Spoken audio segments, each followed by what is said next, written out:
नमस्कार दोस्तों, जय जोहार। मैं कौशल तिवारी और बिहनिया संझा में आपका स्वागत है। छत्तीसगढ़ की सरकार यानी डबल इंजन की सरकार ने कल विधानसभा में बजट प्रस्तुत कर दिया।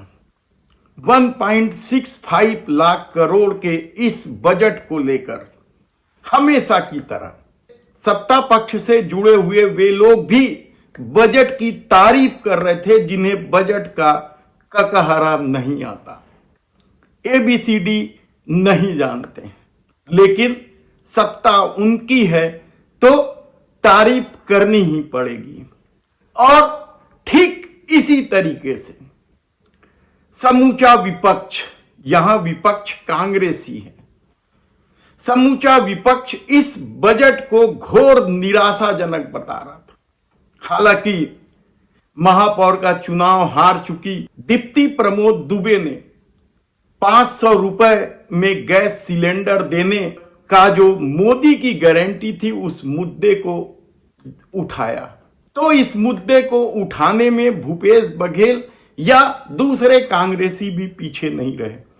मामला तो 57,000 शिक्षकों की भर्ती वाली मोदी की गारंटी का भी था।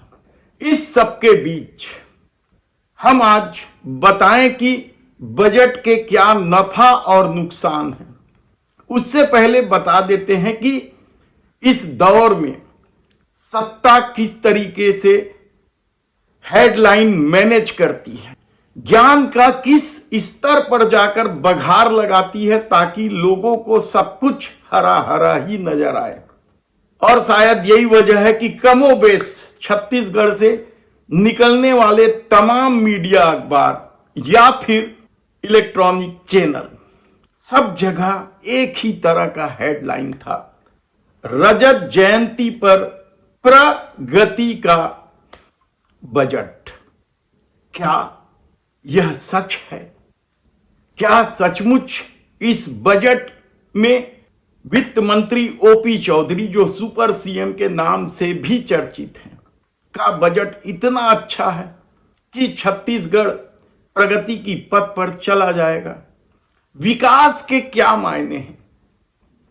क्या इंफ्रास्ट्रक्चर, सड़क यही विकास के पैमाने हैं, या फिर महंगाई पर रोक और युवाओं को रोजगार, ये पैमाने हैं? कहना बड़ा मुश्किल है, क्योंकि इस दौर में जिस तरीके से महतारी वंदन योजना का मामला हो या 3100 रुपए में धान खरीदी का मामला हो, सत्ता ने भरपूर कोशिश की है कि वह अपना एक कोर वोट बैंक बनाए।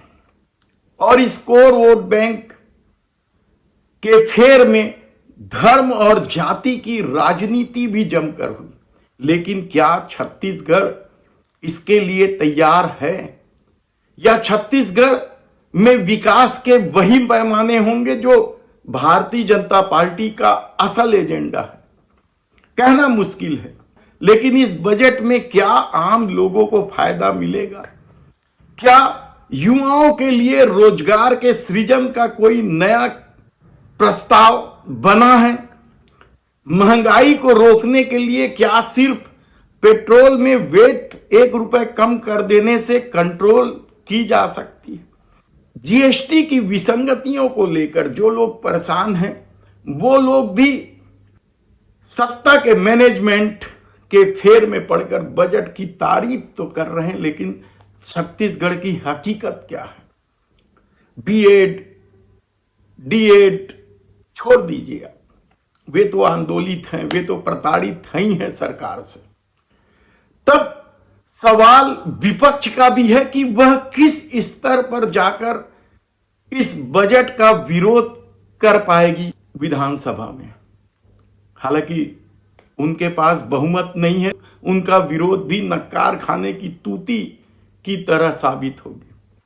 लेकिन इस सबके बीच सवाल तो वही है कि विधानसभा जीतने के लिए जो मोदी की गारंटी दी गई थी, खासकर 2 गारंटी की चर्चा जमकर होती है। एक 500 रुपए में गैस सिलेंडर और दूसरा 57,000 शिक्षकों की भर्ती। सबका साथ सबका विकास के साथ एक और वाक्य जोड़ा गया है, सबका प्रयास। लेकिन सबका प्रयास कैसे होगा? क्या भूखा पेट भजन गोपाल वाली बात है?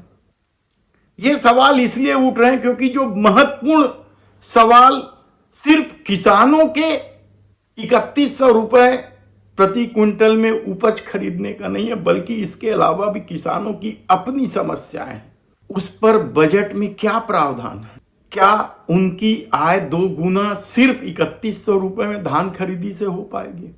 बिजली को लेकर लोग परेशान हैं। कल ही खबर आई कि किस तरीके से बिजली कटौती की वजह से कई जिलों में किसानों के फसल सूखने लगे हैं, उन्हें पानी नहीं मिल पा रहा है। क्या उस पर इस बजट में कोई प्रस्ताव है कि किसानों को 24 घंटे बिजली मिल पाएगी? जल जीवन मिशन के भी बड़े बड़े दावे हैं। अरुण साव पूरी तरीके से घिरे हुए हैं, लेकिन वे उप मुख्यमंत्री हैं, उनके नेतृत्व में सरकार बनी है। तब भ्रष्टाचार का जो खेल जल जीवन मिशन में हो रहा है, उसमें ठेकेदार, अधिकारियों और मंत्री बंगला के नेक्सस भी तो सामने आए हैं। ऐसी परिस्थिति में हसदेव सबसे बड़ा सवाल है। यानी मित्र प्रेम में जिस तरीके से मध्य भारत का फेफड़ा खत्म किया जा रहा है, काट दिया जा रहा है, उसका क्या? हालांकि बजट को लेकर हमने पहले ही कहा है कि हमारी समझ थोड़ी कम है, क्योंकि मोटे तौर पर जब हम देखते हैं कि सरकार बजट में जिन चीजों का दाम बढ़ाती वह दूसरे दिन ही बढ़ जाता है, लेकिन जिन वस्तुओं का दाम वह घटाती है वह कभी नहीं घटती है।